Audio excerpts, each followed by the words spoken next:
जब से अरविंद केजरीवाल जी ने आरएसएस के प्रमुख मोहन भागवत जी से 5 सवाल पूछे, पूरी आरएसएस खामोश है, पूरी भारतीय जनता पार्टी खामोश है। इसका मतलब अरविंद केजरीवाल जी के सवालों में सच्चाई है। अरविंद केजरीवाल जी के सवालों का जवाब पूरा देश चाहता है और आरएसएस और बीजेपी इस पर पूरी तरीके से खामोशी साधे हुए, कोई बोल ही नहीं रहा।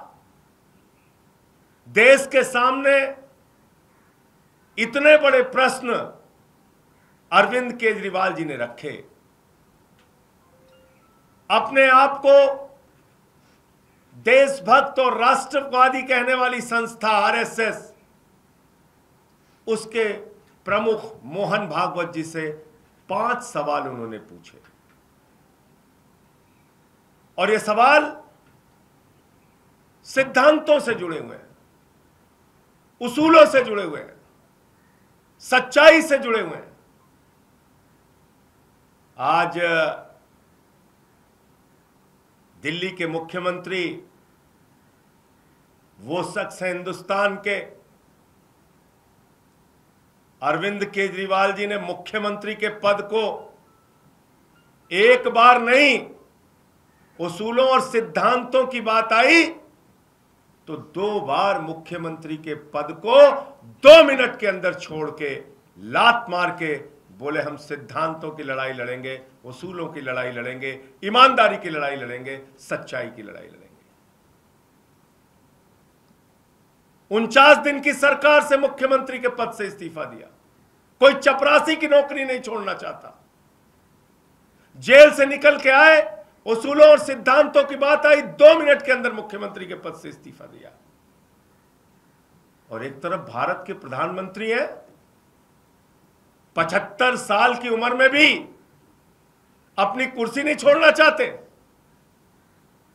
75 साल की उम्र में भी अपनी कुर्सी से चिपके रहना चाहते हैं। तो ये बात तो पूरे देश के सामने खुली किताब की तरह है कि एक तरफ केजरीवाल जैसे ईमानदार और सच्चे नेता हैं जो मुख्यमंत्री की कुर्सी 1 नहीं 2 बार 2 मिनट के अंदर छोड़ के निकल देते हैं और ईमानदारी और सच्चाई, उसूलों और सिद्धांतों की लड़ाई लड़ते हैं। दूसरी तरफ भारत के प्रधानमंत्री हैं जो 75 साल की उम्र में भी अपने पद से चिपके रहना चाहते हैं। अब वो 5 सवाल जो अरविंद केजरीवाल जी ने कल मोहन भागवत जी से पूछे थे, वो 5 सवाल आज फिर से मैं आपके सामने दोहराना चाहता हूं और कुछ तथ्यों के साथ दोहराना चाहता हूं। पहला सवाल जो अरविंद केजरीवाल जी ने पूछा कि अपने आप को देशभक्त कहने वाली आरएसएस क्या इस बात से सहमत है कि आज भारतीय जनता पार्टी कोई राजनीतिक दल नहीं बचा बल्कि एक अपहरण गैंग बन चुका है। आज भारतीय जनता पार्टी कोई राजनीतिक दल नहीं बचा बल्कि पार्टियों को तोड़ने वाला एक गिरोह बन गया है।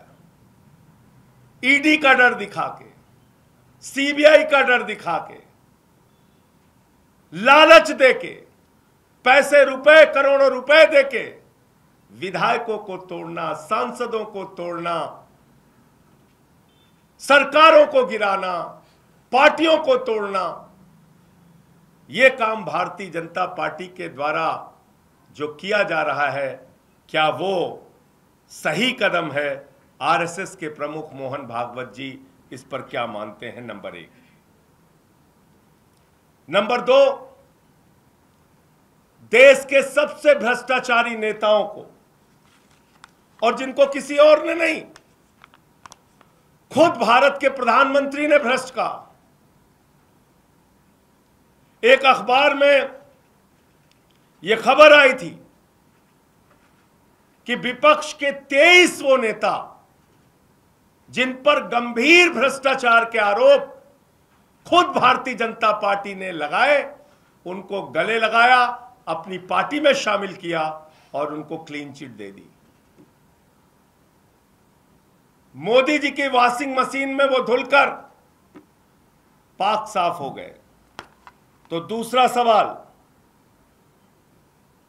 जिन नेताओं को खुद मोदी और अमित शाह और भारतीय जनता पार्टी भ्रष्टाचारी बताती रही, उनके भ्रष्टाचार को लेकर चीखती रही, चिल्लाती रही, कार्रवाई की मांग करती रही, उन्हीं नेताओं को जिन पे 70 हजार करोड़ रुपए के भ्रष्टाचार के आरोप खुद प्रधानमंत्री ने लगाए, उनको अपनी पार्टी के अंदर शामिल कर लिया।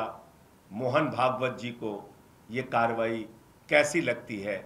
क्या वास्तव में मोहन भागवत जी इन भ्रष्टाचारियों को बीजेपी में शामिल किए जाने पर सहमत हैं या असहमत हैं?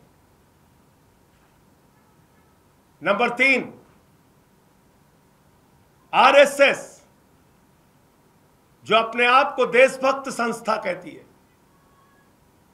है कि हम एक नैतिकवादी मूल्यों पर चलने वाले लोग हैं। आरएसएस जो कहती है हम तो राष्ट्रीय स्वयंसेवक हैं, हम इस राष्ट्र की सेवा करने के लिए आए हैं, जिनकी जिम्मेदारी थी कि भारतीय जनता पार्टी के ऊपर नजर रखें कि वो पार्टी कभी पथभ्रष्ट ना होने पाए, और पथभ्रष्ट होने की कोशिश करे तो उसके ऊपर अंकुश लगाया जाए, उसके ऊपर रोक लगाई जाए, उसके ऊपर मोहन भागवत जी बोले, उसके ऊपर आरएसएस के लोग बोले। तो केजरीवाल जी का तीसरा सवाल है आरएसएस प्रमुख मोहन भागवत जी से कि मोहन भागवत जी, क्या आपने भारतीय जनता पार्टी के पथभ्रष्ट होने पर, इन सभी कार्रवाइयों पर आपने उन पर अंकुश लगाने की कभी कोई कोशिश की? आप उनकी इन कार्रवाइयों से सहमत हैं या असहमत हैं?